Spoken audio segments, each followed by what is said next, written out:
Oh, quickly. Mind if I open this rice beer? Yeah, absolutely. Yeah. Faden? Cut to. Exterior. Interior. Restaurant? Bar. Club. Day. Night. Action! What's going on, all? This is Restaurant Fiction, the podcast that reviews every single fictional restaurant, bar, and club in TV and film. I'm your host, Monis Rose. Now, guys, a big thing in Hollywood is IP, intellectual property. If a creative salesperson brings someone with buying power a hit book, a hit magazine article, etc., especially if this said property already has an audience, well, I'm not saying the sale is easy by any means, but you might have a leg up. Which brings me to our guest and our fictional brewery. J. Ryan Stradal is a novelist that I discovered in 2019. He wrote the book Kitchens of the Great Midwest and then came out with his latest book, The Lager Queen of Minnesota, last summer. Personally, Kitchens of the Great Midwest has everything a foodie would love. But there's something even more special to me about the Artemis Brewery that J. Ryan created in Lager Queen. So what am I saying? What's the point? Us at Restaurant Fiction can only hope that Lager Queens will one day make it to the big screen, so the world can see and learn about the three women running Artemis Brewery. But until then, we're going to chat in a two-part interview with the author, J. Ryan Stradal, about how much research and depth goes into building the world, the characters, and most of all, what beer says about a person. Well, guys, thank you for joining us. We are talking to none other than J. Ryan Stradal. Now, why is J. Ryan here? Well, he knows a thing or two, not just about great kitchens in the Midwest, but he knows a thing or two about lager.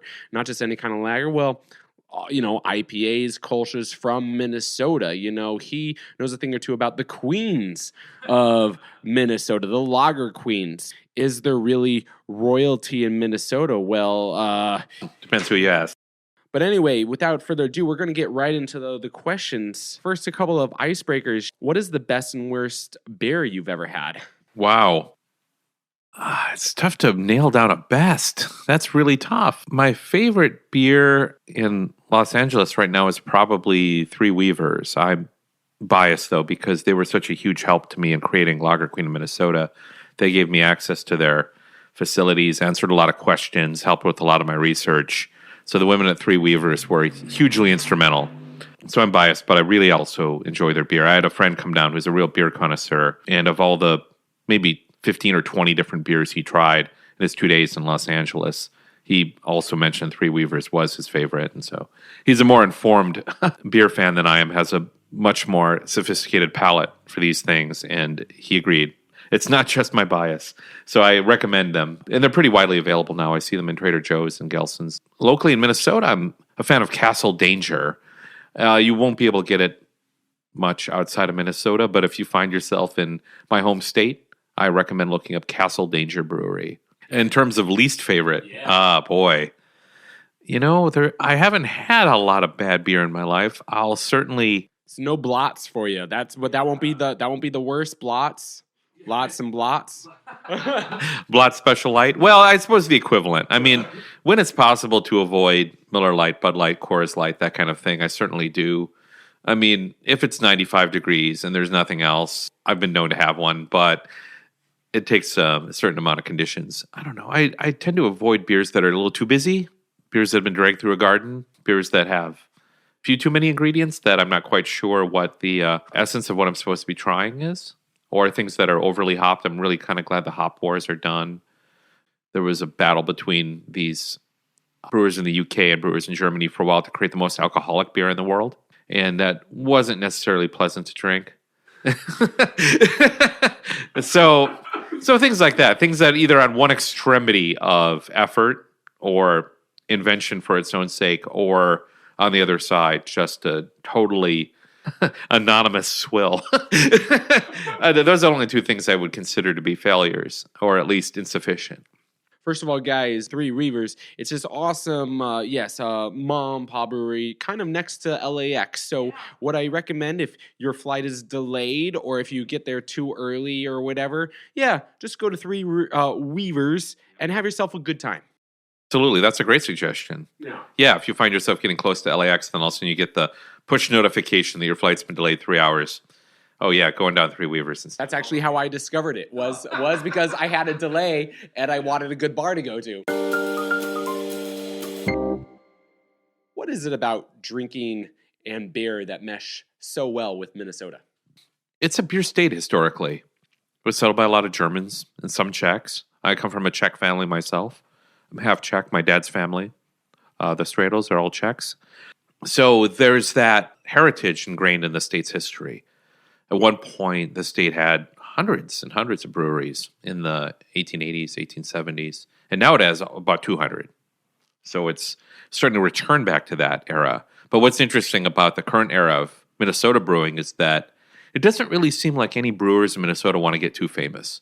I don't see the next Dogfish Head or the next Russian River or the next Ballast Point coming out of Minnesota. They don't want to get that big. They all want to be about the size they are now or maybe just slightly bigger. You know, Minnesota's not a great wine state. It's a little too flat, a little too cold. I mean, it does have cold nights quite often, which is good for wine, but the days aren't quite warm enough, and it's fairly humid. That said, there's some okay dessert wines that come out of Minnesota, but it's not a wine state. It's a beer state. And I think it enjoys that reputation. Plus, the summers, as brief as they can be, do get pretty hot and humid, and that invites itself to beer more than I'd say just about any other alcoholic beverage. When it came to, the food and beverage aspect of research, what was a better project to work on? The Kitchens of the Great Midwest or Lager Queens of Minnesota? And this is, specifically to the gastronomic and beverage side, not the character side. Kitchens of the Great Midwest enabled me to research a lot of different things, including some topics that didn't make the book, like heirloom tomatoes. Yeah, I still wrote the chapter. It got published online as a short story, but it didn't make the book. Well, Lager Queen was necessarily a lot more focused. It was beer and pie and mostly beer. I wrote Lager Queen in part because I didn't know a whole lot about beer. I knew I liked it, but I couldn't have really told you the difference between an ale and a lager at that point.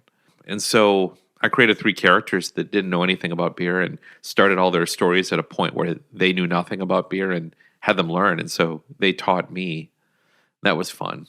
It's the book, The Lager Queen, Minnesota, guys. So there are 3 female leads, I should say. Or, I guess for argument's sake, there could be 1 lead and 2 supporting. I personally think there's 3 protagonists. So you have these 3 women, guys. Helen drinks Blotz. Diana drinks IPA. Edith drinks a beer that she could only drink, which is Grandma Edith's rhubarb pie in a bottle ale. The first beer she likes is the beer that she comes up with. What does the beer say about the women who drink them? Each beer is necessarily an extension of their personality and their values, I think. Helen creates a beer because she and her husband, Orville, set out to make a beer that to them would be the next course, which at the time they start their brewery in the 1960s is the dominant brewer of note in terms of desirability, particularly in the upper Midwest. I mean, my parents and people of my parents' generation told me that. They said, oh, wow, if you brought a 6-pack of Coors to a party in 1968, yeah, boy. That's a cat's meow. Exactly. Those 6 cans are going to be gone in 20 seconds. Yeah. Realizing that that was the standard for desirability at that time, it made sense to have Helen be a lager brewer, to have her set out to make these, clear Pilsners, and light beer eventually by the mid-70s, Blot Special Light that we mentioned earlier. And so she learns to love them if she doesn't love them already because they're her livelihood. Whereas Edith is in the position of creating a beer in a vacuum where she's just helping out a relative at their brewery and gets the opportunity to make a beer of her own. And she just thinks, well, what would I drink? I don't like beer. So what would a beer I like be? In a much more dilated world of beer tastes where something like rhubarb pie in a bottle ale would be something people would buy. In fact, equivalents thereof exist. I had a strawberry rhubarb ale at New Glarus Brewery in Wisconsin this summer that I imagined would taste a lot like Edith's beer. And they were limiting purchases to 4 bottles per customer because of the demand for this. Oh my gosh. And this is also the Midwest. Yes, in Wisconsin. And so the success of Edith's beer didn't seem unusual to me at its time.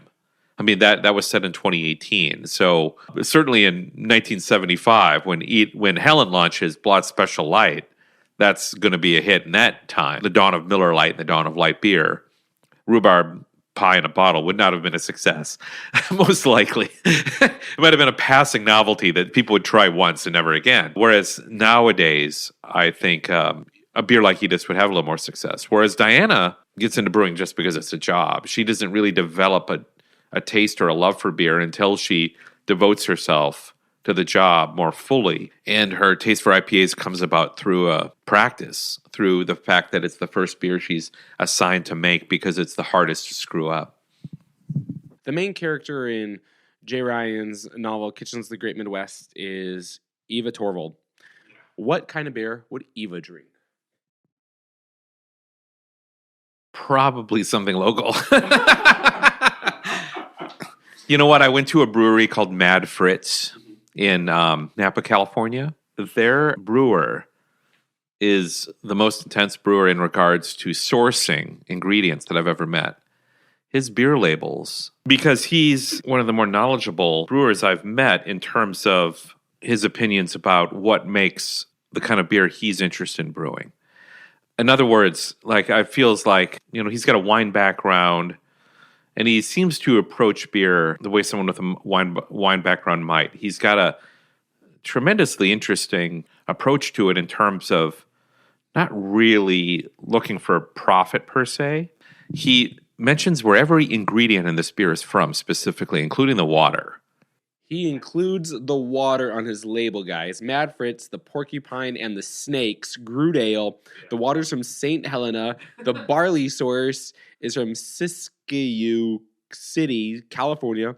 The variety is Copland Second Row. Yeah, it's intense. Yeah, it's that kind of... This is like MIT chemist right level. Right, and I think Eva would be into this. I think Eva would look at this and go, okay, here's someone who's putting a lot of thought into what they're doing, and they're also making the beer they want. I mean, he's not doing this for an audience. He's doing this because he cares enough to do this. He's putting in this effort. But he also does want people to know he's made this effort. He's putting it on every label of every beer. I think Eva would be interested in that. I think she would want to engage this brewer. But that said, I'm not sure if a brewer would need to go to this extent to impress Eva. I think merely someone making a local beer who's doing it responsibly, conscientiously, and also deliciously would be enough for her. Mm-hmm. In other words, what might be the best choice for Eva might be something sold out of the back of a truck in a parking lot. What's your process in bringing Edith, Helen, and Diana to life? Discovering enough about them to figure out what their problems are and making them reckon with those problems, putting them on a course where they're going to be challenged so that they learn about themselves and they learn what they're capable of. Where does your passion for food and beer come from? I like to say quite often that it comes from the lack of diversity of food I had growing up. And because I'd read about food in books and magazines, and I'd realize that there was a whole universe of food out there I wasn't exposed to. And it wasn't that my parents were discouraging about my exposure to this. They just weren't interested in it themselves. Fantastic. Yeah, the first authentic Mexican food I ever had was actually in Minnesota. It was in St. Paul. A truck parked in the parking lot of the Busy Bee Cafe in St. Paul. It was by Mexicans for Mexicans mostly. But it was the first time I had lengua and stuff like that. Yeah. First time I even heard of it. Because believe me, the Mexican restaurants, or the restaurants called Mexican restaurants, Minnesota at the time, this is the early 90s, were... they didn't reflect the culture's food the way I see it expressed in California. I'm being as kind as possible. I don't know if compromise is too mean. The people making Mexican cuisine, even if they were of Mexican descent or heritage, were perhaps necessarily for their own solvency, adjusting it for the palates of Minnesotans, which is to say it was a good deal blander. And so having these tacos really opened my eyes to what a taco actually was. This wasn't this just hard shell concoction full of iceberg lettuce and shredded cheddar cheese, sour cream, with like some meat that happened to have taco seasoning sprinkled in it. Like, no, this was a small, maybe no larger than the diameter of my hand. Well, small, yeah, probably a good deal smaller than that now that I think about it, with just lengua and maybe a few onions and this tortilla, this freshly made tortilla, and that was it. And it blew my mind. I was like, well, this is what it's actually supposed to be. This isn't anything like what I've been raised with. So I don't know how I went off on this tangent, but one of the things I enjoyed so much about coming to California was coming to a state that not only enjoys the agility of its agriculture, because certainly this is a really incredible state for that, and the culinary opportunities that provides. Jay Ryan, thank you. We'll talk to you again in a couple of weeks from now for part 2. That's right. So what are you going to do in the in-between time between now and 2 weeks from now? Go out and buy Jay Ryan's books. They are Kitchens of the Great Midwest and The Lager Queen of Minnesota. Go to Amazon, Costco, Walmart, wherever you got to do to find them and buy them or rent them from your local library. I think Restaurant Fiction just coined its first book club. So now I guess we are also not just a podcast, but a book club. Oprah not only has a book club, Reese Witherspoon not only has a book club, but Restaurant Fiction has one too. So check them out. We highly, highly recommend them. For more Restaurant Fiction, you can download all of our other episodes on iTunes or wherever you get your podcasts, as well as go to restaurantfiction.com. I'm your host, Monis Rose, and as always, keep it real, keep it fresh, and keep it on the flip side.